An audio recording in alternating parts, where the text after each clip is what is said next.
This video was brought to you by BullyMods.net and forum.bullymods.net. Modding discussions, tutorials, and releases. Links available in the description below. Smash! Russell, smash!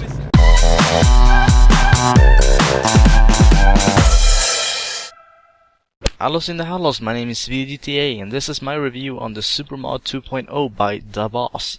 Now this mod has been in the making and the author has been very active, so I thought I'd do a thorough review this time, sort of point out the things I don't like and the things I do like.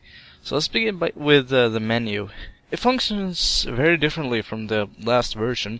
Instead of just a simple scroll feature, you are now scrolling but have a sort of underside menu below it, which looks pretty good. I mean, I have to use my mouse, which can be annoying at times, but still it functions terrifically, and you can easily select a model. It even shows their model name, which is very pleasant.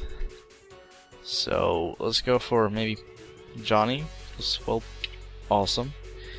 You can sort of switch between styles, which I like.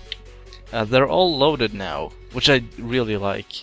It even sends a little warning text below if the style is not supposed to be assigned to the player whatsoever, and if it doesn't function as it should.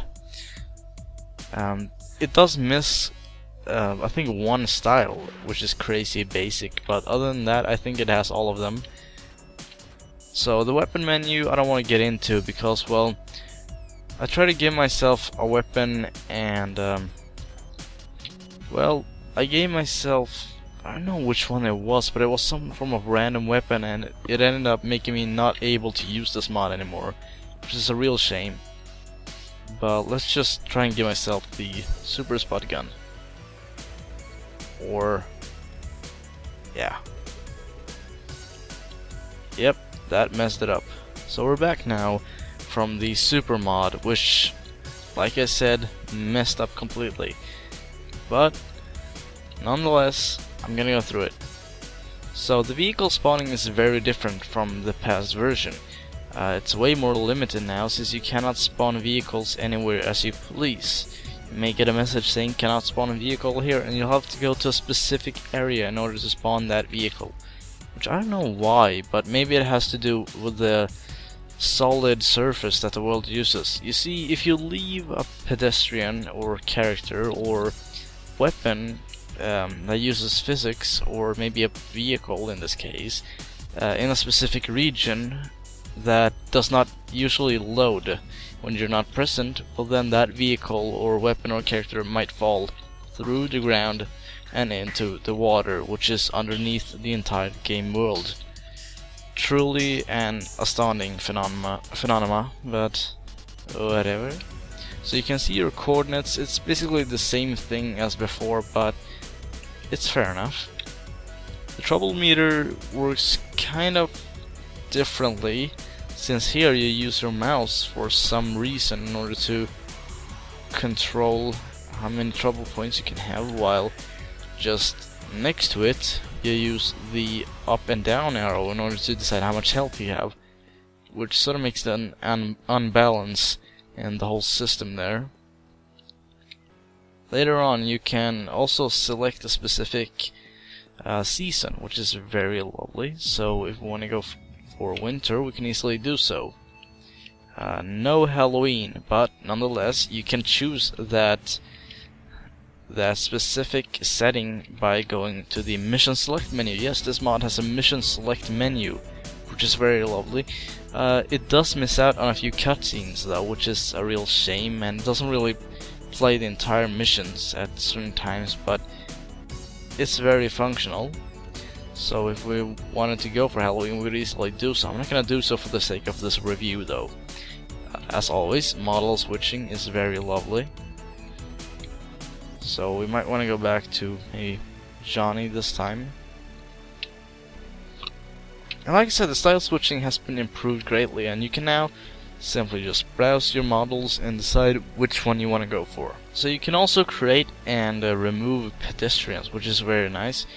If we wanted to spawn someone specific, we could easily do so. We can even see their character models. So if you're someone who likes to make reskins or pet meshes for certain characters or change their models, and you want to spawn them instantly in game, well then this mod is for you, because you can simply find it on the list, even named, and just simply create a petition.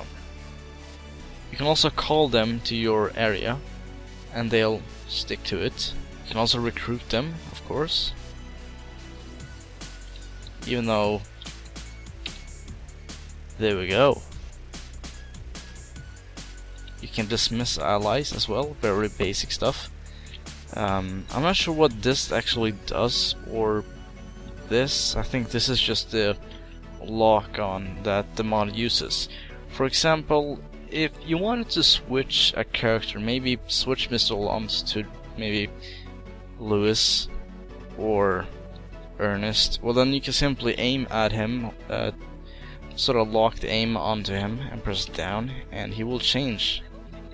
So these changes are not very major, and there are some flaws there that need to be fixed, mainly just the fact that it's sort of unbalanced in certain areas. Controls can be a bit weird, but other than that, it's nearly perfect. A 9 out of 10. Awesome. So thank you for watching, and please subscribe. SWEGTA right now, yo. Check me out on YouTube, sweet GTA. Check me out on YouTube and do it today. Swegman, don't fear the walkers. Jimmy goes to school, bullied by the lockers. Bully boy, yeah, get on that. Principal grab a snitch is a scumbag. Bulwark Academy, City Hall.